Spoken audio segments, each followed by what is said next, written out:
anak-anak Tuhan, apa kabar kalian hari ini? Tentunya kalian dalam keadaan baik dan diberkati oleh Tuhan. Hari ini kita akan mulai ibadah kita. Sebelum kita mulai beribadah, mari kita berdoa. Mari kita berdoa. Tuhan Yesus, Allah Bapa kami yang berada di dalam kerajaan surga, terima kasih Tuhan buat hari ini Engkau telah memberkati kami. Tuhan, sebentar lagi kami akan beribadah Tuhan. Berkati ibadah kami mulai dari awal, pertengahan, hingga pada akhirnya. Tuhan, hadirlah di tengah-tengah kami Tuhan. Kami yakin dan percaya meskipun ibadah kami secara online, Engkau hadir di tengah-tengah kami untuk memberkati kami. Terima kasih Tuhan Yesus, kami sudah berdoa dan mengucap syukur. Haleluya, amin. Selamat beribadah adik-adik. Selamat pagi adik-adik. Apa kabar hari ini? Luar biasa. Yes. Baiklah, kita akan mulai nama Tuhan. Udah semangat semuanya? Semangat dong. Ya, kita akan nyanyikan Aku Anak Bersuara. Tahu ya semuanya lagunya?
kuduskan nama Tuhan.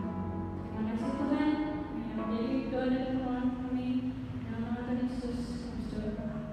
Amin. Selamat mendengarkan firman Tuhan. Ester, sang ratu pilihan. Cerita ini terdapat dalam Alkitab, yaitu dalam Ester pasal 1 sampai pasal 2 ayat 1 sampai 18. Pada suatu hari, Raja Persia yang bernama Ahasuerus, ia mengadakan pesta yang sangat besar. Raja mengundang para bangsawan dan para pegawainya. Pesta itu berlangsung 180 hari ditambah 7 hari untuk pesta rakyat. Semua orang bergembira. Mereka boleh menikmati keindahan istana, makan dan minum sepuasnya. Lalu pada hari ke-7, Raja memerintahkan Ratu Wasti dengan memakai mahkota kerajaan untuk datang ke hadapan semua orang agar mereka dapat melihat kecantikan Ratu Wasti. Wah, semua orang pasti penasaran ingin melihat kecantikan Ratu Wasti yang terkenal itu. Di bagian lain istana, Ratu Wasti juga mengadakan pesta untuk wanita-wanita di istana. Sepertinya semua orang sudah tidak sabar menunggu. Bawalah Ratu Wasti kemari, agar semua orang bisa melihat kecantikannya. Lalu pesan itu disampaikan kepada Ratu Wasti. Tapi Ratu Wasti menolak untuk datang memperlihatkan dirinya kepada orang banyak. Tidak, aku tidak akan datang memperlihatkan diriku. Apa? Ratu Wasti berani menolak perintah raja? Raja lalu menjadi sangat marah. Menurut para penasehat raja, Ratu Wasti harus diturunkan dari kedudukannya dan harus segera dicarikan penggantinya. Sesudah peristiwa itu, raja lalu memerintahkan untuk mengumpulkan para gadis-gadis cantik di kerajaan Persia untuk dipilih menjadi ratu menggantikan Ratu Wasti. Menurut para penasihat raja, Ratu Wasti bukan hanya bersalah kepada raja, tetapi juga kepada para pembesar, karena dia telah memberikan contoh yang tidak baik, yaitu tidak taat. Baiklah, saya menerima nasihat kalian. Maka dimulailah pencarian di seluruh Persia, gadis-gadis cantik yang akan dijadikan sebagai ratu untuk menggantikan Ratu Wasti. Dan tentunya akan dipilih gadis yang terbaik yang akan dipilih menjadi ratu untuk mendampingi raja, menggantikan Ratu Wasti. Maka atas dasar perintah raja itu, para pegawai mulai bekerja mencari dan menyeleksi gadis yang akan dipilih menjadi ratu. Di sana tinggallah seorang Yahudi yang bernama Mordekai dan sepupunya yang bernama Ester. Sejak kecil Ester telah diasuh oleh Mordekai karena Ester adalah anak yatim piatu. Ester adalah gadis yang cantik parasnya. Mordekai lalu meminta Ester untuk mengikuti seleksi pemilihan ratu yang diadakan oleh Raja Ahasuerus. Ester akhirnya masuk seleksi untuk menjadi ratu, tapi ia tidak memberitahu asal-usulnya sebagai orang Yahudi. Setelah memilih dari sekian banyak gadis, Ester akhirnya mendapat kasih sayang raja lebih dari gadis yang lain, sehingga raja memakaikan mahkota ratu di kepalanya dan ia menjadi ratu menggantikan Ratu Wasti. Halo adik-adik, cerita kita minggu ini menceritakan tentang Ratu Ester. Ratu Ester itu penggantinya siapa tadi? Penggantinya ratu yang pertama siapa tadi? Ratu Wasti. Nah, kenapa Ratu Wasti kok bisa digantikan? Padahal Ratu Wasti itu orangnya juga cantik. Kenapa bisa digantikan oleh Ratu Ester? Karena Ratu Wasti tidak taat kepada perintah raja. Ketika raja memerintahkan supaya Ratu Wasti datang menghadap dia, tetapi dia tidak datang adik-adik. Dia tidak mentaati peraturan raja, sehingga karena itu dia digantikan, jabatannya diturunkan. Dia sudah tidak menjadi ratu lagi. Dan jabatannya digantikan oleh siapa? Oleh Ratu Ester. Nah, Ratu Ester ini orangnya juga cantik adik-adik. Selain orangnya cantik, Ratu Ester memiliki hati yang baik. Dia memiliki sifat yang rendah hati. Dan dia juga orang yang taat. Orang yang taat.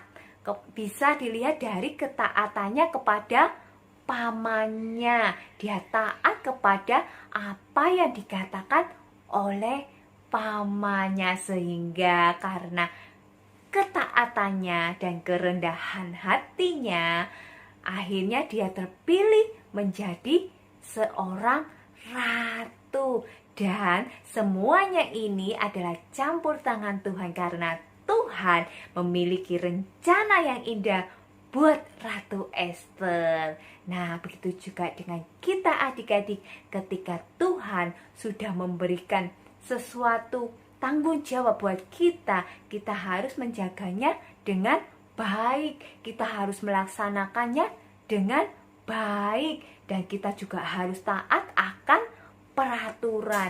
Dan terutama kita tidak boleh sombong. Kita harus memiliki sifat yang rendah hati. Nah, itu kuncinya adik-adik. Kalau kita sudah diberikan Tuhan, misalnya Tuhan sudah memberikan kekayaan, atau Tuhan memberikan kekuasaan, atau memberikan jabatan, atau apapun yang Tuhan sudah berikan kepada kita, kita tidak boleh sombong karena semuanya itu. Karena semuanya itu adalah pemberian dari Tuhan Yesus. Nah, kalau kita tidak taat dan tidak melakukan perintahnya, maka semuanya itu bisa diambil kembali oleh Tuhan. Karena semuanya itu adalah haknya siapa? Haknya Tuhan. Semuanya itu hanya diberikan kepada kita. Tetapi jika suatu saat kalau kita tidak taat dan kita tidak layak bagi Tuhan, maka semuanya itu akan diambil kembali oleh Tuhan. Nah, adik-adik, dengan apa yang kita miliki saat ini, yang sudah diberikan Tuhan kepada kita, kita harus menjaganya dengan baik, dan kita harus taat kepada perintah Tuhan. Karena semuanya itu adalah pemberian siapa? Pemberian Tuhan, sehingga kita harus taat akan perintah Tuhan. Jadi hari ini kita belajar dua hal. Yang pertama, kita harus memiliki sifat rendah hati. Sifat rendah hati itu berarti kita tidak boleh sombong. Dan yang kedua, kita harus taat. Kita harus taat kepada Tuhan. Dan kita juga harus taat kepada peraturan yang ada. Meskipun kita mempunyai jabatan yang tinggi, yang bagus, tapi kita juga harus tetap taat kepada Tuhan dan juga taat kepada peraturan yang ada. Karena meskipun kita berkuasa, kita nggak boleh semena-mena. Kita harus melakukannya, tanggung jawab kita sesuai dengan peraturan. Nah, misalnya adik-adik menjadi ketua kelas, ada yang menjadi ketua kelas, kita harus menjadi ketua kelas yang baik, yang memiliki sifat yang rendah hati, yang tidak sombong. Dan meskipun kita seorang ketua kelas, kita juga harus mentaati peraturan-peraturan yang ada, yang sudah diberikan Bapak Ibu guru. Nah, jadi hari ini kita belajar dua hal ya adik-adik. Kita tidak boleh sombong, kita harus memiliki sifat apa? Sifat rendah hati. Kita harus memiliki sifat rendah hati. Dan yang kedua adalah kita harus taat. Nah, untuk menutup ibadah ini ada satu ayat hafalan untuk adik-adik. Ayat hafalan minggu ini terdapat pada Efesus 4 ayat 2a. Efesus 4 ayat 2a. Hendaklah kamu selalu rendah hati, lemah lembut, dan sabar. Nah, adik-adik, mari kita tutup ibadah ini di dalam doa. Mari kita berdoa. Kita lipat tangan, kita tutup mata, kita berdoa. Tuhan Yesus, Allah Bapa kami yang ada di dalam kerajaan surga, terima kasih Tuhan buat hari ini kami boleh memuji dan memuliakan nama Tuhan. Kami juga sudah mendengarkan firman Tuhan dengan baik. Tuhan berkati kami, Tuhan jadikan kami anak Tuhan yang baik, anak yang dengar-dengaran akan perintah-Mu, anak yang taat akan perintah-Mu. Terima kasih Tuhan Yesus, kami sudah berdoa dan mengucap syukur. Haleluya, amin. Nah adik-adik, sampai jumpa minggu depan. Bye-bye, Tuhan Yesus memberkati.